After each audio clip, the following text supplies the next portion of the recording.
Mis hermanos, muy buenos días. Para mí es un gozo poder estar con ustedes una vez más en un nuevo estudio de la Palabra de Dios aquí en el canal de YouTube de la Iglesia Bautista de Tunal. Sin más preámbulos, vamos a empezar el estudio en esta mañana. En los últimos devocionales vimos acerca de esa relación cercana que podemos tener con Dios. Vimos en el primer estudio acerca de ese Padre Celestial. Vimos esos tres padres que podemos llegar a tener. Tenemos un Padre terrenal que el Señor nos regala, el cual nos cuida, nos guía, nos forma, pero también gracias a que el hombre pecó, gracias a que el hombre entregó esta mayordomía que el Señor le dio, entra Satanás a gobernar este mundo, y nos hablaban allí en Juan acerca de ese padre de mentira. Tristemente, muchas personas en el mundo están con este padre, porque están enceguecidos, están siendo engañados por el pecado, que es su arma principal. También mirábamos esa herramienta poderosa que el Señor nos regala y que somos acreedores gracias al sacrificio que Cristo hizo en la cruz, y es el Espíritu Santo. El Señor, cuando sube al trono celestial, nos entrega, nos regala al Espíritu Santo para que nos guíe en ese caminar como cristianos. El Espíritu Santo nos está enseñando, nos está equipando, nos está mostrando cuando estamos fallando. Y es una arma muy poderosa que tenemos los hijos de Dios. Y mirábamos esa diferencia entre el Espíritu y la carne. Veíamos esa gran diferencia que el Señor nos mostraba por medio de su palabra, y gracias al Espíritu Santo. Y esperamos, mis hermanos, y espero de todo corazón, que nuestro caminar sea en espíritu y no en la carne. Que realmente creamos en Dios como nuestro único Padre Celestial, pero aún así, cuando el Señor entrega a su Hijo, podamos creer en Cristo como nuestro Salvador, y también podamos vivir conforme al Espíritu Santo, haciendo su voluntad, teniendo una relación personal con Dios. Y hoy vamos a ver una herramienta muy eficaz y muy potente que tenemos nosotros los creyentes para tener una relación genuina con Dios. Y el título de este devocional no está muy acorde al estudio que vamos a ver, pero es algo que me llamaba mucho la atención acerca del estudio, y es el siguiente. El título es ¿Estamos en la olla? Yo sé que ustedes han escuchado muchas veces ese término, y a veces tenemos este término cuando estamos pasando por una situación difícil, ya sea económica, sea familiar, sea personal. Bueno, en cualquier situación decimos estamos en la olla. Lo relacionamos más con la parte económica, ¿no? Cuando no tenemos dinero decimos estamos en la olla. O también podemos tomar este término, que es un poco chistoso, como meter en un sancocho. ¿Será que nosotros como hijos de Dios estamos metidos en un sancocho? Bueno, espero que no, mis hermanos, que no estemos revolviéndonos con las personas del mundo, sino realmente estemos aparte, seleccionando esos ingredientes que el Señor quiere que nosotros hagamos como hijos de Dios. Y quiero que me acompañen al capítulo 15 de Primera de los Corintios, capítulo 15 de Primera de los Corintios, y vamos a mirar si realmente nosotros estamos en la olla, o más bien nosotros tenemos un arma poderosísima la cual debemos estar desarrollando. Entonces quiero que me acompañen a capítulo 15 de Primera de Corintios, y vamos a mirar los versículos del 1 al 10. Hoy vamos a hacer un panorama general de estos versículos. En el siguiente devocional vamos a tratar algunas cosas muy puntuales de estos versículos. Entonces, acompáñenme con la lectura. Dice: además os declaro, hermanos, el evangelio que os he predicado, el cual también recibisteis, en el cual también perseveráis, porque por el cual, asimismo, si retenéis la palabra que os he predicado, sois salvos. Si no creéis, en vano. Porque primeramente os he enseñado lo que asimismo recibí, que Cristo murió por nuestros pecados conforme a las Escrituras, y que fue sepultado y que resucitó al tercer día conforme a las Escrituras, y que apareció a Cefas y después a los 12, después apareció a más de 500 hermanos a la vez, de los cuales muchos viven aún y otros ya duermen. Después apareció a Jacobo, después a todos los apóstoles, y a lo último de todos, como a un abortivo, me apareció a mí, porque soy el más pequeño de los apóstoles, que no soy digno de ser llamado apóstol, porque perseguí a la iglesia de Dios.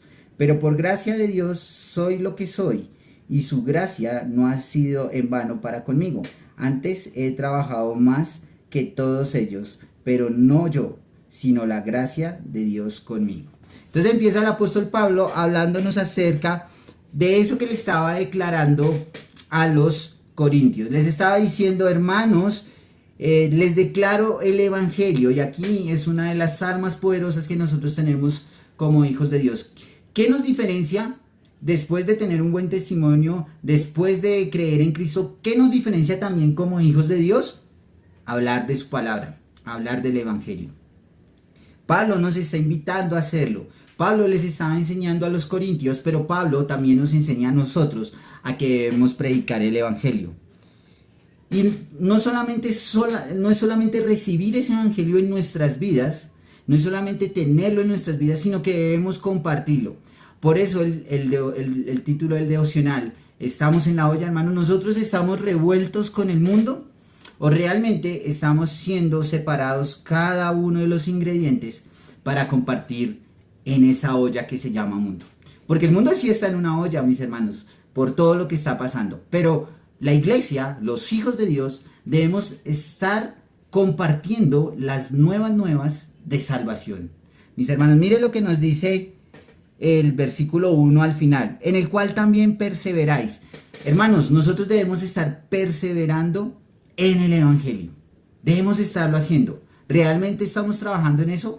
Si nosotros queremos tener una relación genuina con Dios, debemos estar cada día en la palabra. Pero si no lo estamos haciendo, pues estamos en la olla, mis hermanos. Porque ¿cómo vamos a ir a compartir el evangelio si no estamos recibiendo palabra de Dios? Ahora, recibir palabra de Dios no es solamente en el culto, no solamente los domingos en la iglesia, no solamente en las reuniones que hay en la congregación, sino también en nuestro caminar diario. Estamos haciendo un devocional, estamos meditando en la palabra, estamos orando, estamos predicando, mis hermanos. Es una responsabilidad que Pablo y el mismo Señor nos ponía en Mateo, y aquí Pablo nos lo está refiriendo. Dice el versículo 2, por lo cual asimismo si retenéis la palabra que os he predicado, sois salvos, si no creéis en vano. Hermanos, ¿estamos creyendo en la palabra de Dios? ¿Realmente tenemos una relación genuina todos los días con el Señor? Ustedes me pueden decir, hermano, yo oro todos los días. Bueno, la oración es buena, es importante, pero también estar en su palabra es importante. Estar escudriñando su palabra es supremamente importante. Porque ¿cómo vamos a enseñar lo que no hemos aprendido? ¿Hemos aprendido de la palabra de Dios? Si hemos aprendido de la palabra de Dios, podemos enseñar a otros. Y eso es lo que el apóstol Pablo nos enseña. Dice, porque primeramente os he enseñado lo que asimismo recibí, que Cristo murió por nuestros pecados conforme a las Escrituras. Mis hermanos, hubo una promesa.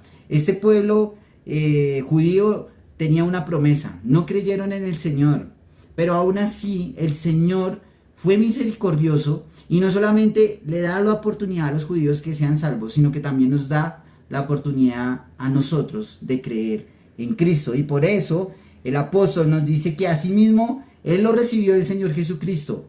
Asimismo, nosotros lo tenemos por medio de su palabra. ¿Qué más pruebas necesitamos para creer en el Señor? ¿Qué más necesitamos? Que el Señor salga de la olla y nos diga, hermanos, hijos míos, vayan y prediquen el evangelio, crean en mí. No, mis hermanos, ya tenemos su palabra. Ahora, debemos estar meditando en esa palabra. Mire lo que nos dice el versículo 4. Dice, y que fue sepultado y que resucitó al tercer día conforme a las Escrituras. El Señor no se quedó en la muerte como lo hemos mirado en otros devocionales. El Señor no quedó allí, sino que el Señor resucitó, el Señor venció a la muerte. El Señor venció al Satanás, podríamos decir, en su campo. Lo venció, le dijo, yo soy más poderoso que tú y yo soy el Hijo de Dios.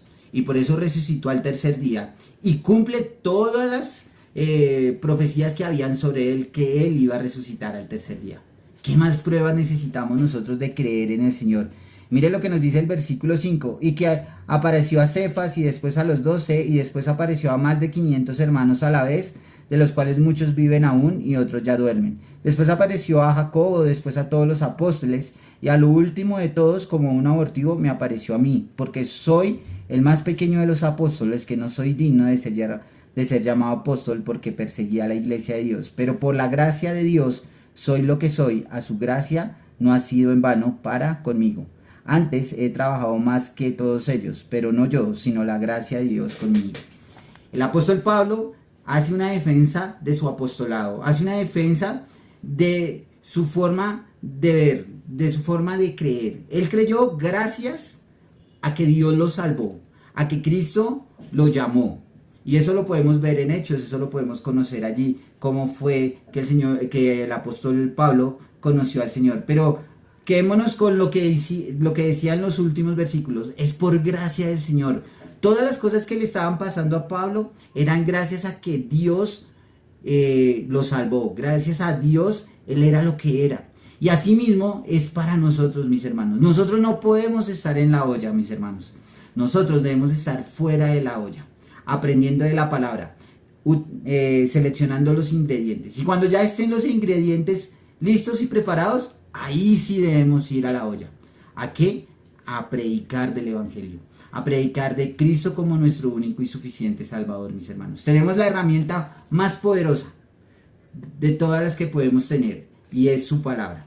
Ahora, su palabra no viene vacía, su palabra viene gracias a que el Espíritu Santo nos enseña, nos redarguye, nos corrige, nos enseña. Y así nosotros podemos compartirla con los demás. Vamos a orar. Señor y Padre, estamos muy agradecidos contigo, Señor. Gracias por la oportunidad que nos das de abrir tu palabra, Señor, de aprender, de poder ser edificados por medio de ella. Gracias por tu evangelio, Señor, por lo que hiciste por nosotros, porque nos salvaste.